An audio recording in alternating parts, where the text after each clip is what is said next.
સુરતના સરથાણા વિસ્તારમાં એક યુવતીનો વિડીયો હાલ સોશિયલ મીડિયામાં વાયરલ થઈ રહ્યો છે। તપાસ કરતા આ ઘટના 2 દિવસ પહેલાની સરથાણા વિસ્તારની હોવાનું સામે આવ્યું છે।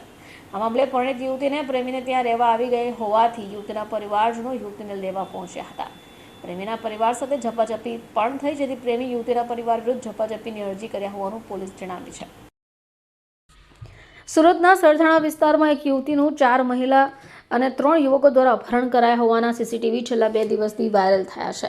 આ યુવતી જવાની મનાઈ ફરમાવતી હતી, પરંતુ યુવતીને જબરદસ્તી ઉચકીને કારમાં બેસાડી અપહરણ કરાયું હોય એવો વિડીયો મીડિયામાં વાયરલ થયો હતો। જોકે આ મામલે સરથાણા પોલીસમાં એક અરજી જ કરાઈ છે અને ફરિયાદ નથી નોંધાઈ એવું સરથાણા પીઆઈ ઝાલા દ્વારા જણાવાય છે। સરથાણા પોલીસ પાસેથી મળતી વિગત પ્રમાણે આ મહિલા પરિણીત હોય અને 2 સંતાનની માતા પણ છે। સૌરાષ્ટ્ર ખાતે રહે છે। 2 દિવસે યુવતી ભાગીને સુરત પ્રેમી પાસે આવી હતી। 8 જેટલા પરિવારના સભ્યો પોતાની દીકરીને લેવા સરથાણા વિસ્તારમાં આવેલી સોસાયટીમાં પહોંચી ગયા હતા। જે ઘરમાં હતી ત્યાંથી દીકરીને કારમાં લઈ તેઓ રવાના પણ થયા। દીકરીને પરિવાર લઈ જઈ રહ્યો હોય ત્યારે પ્રેમીના પરિવાર દ્વારા વિરોધ કરાયો, ઝપાઝપી પણ થઈ। જોકે પ્રેમીના પરિવાર દ્વારા મામલે સરથાણા પોલીસમાં અરજી અપાઈ ગઈ છે। સરથાણા પોલીસ દ્વારા તપાસ શરૂ થઈ ગઈ છે। બ્યુરો રિપોર્ટ, ચેનલ આઈ વિટનેસ।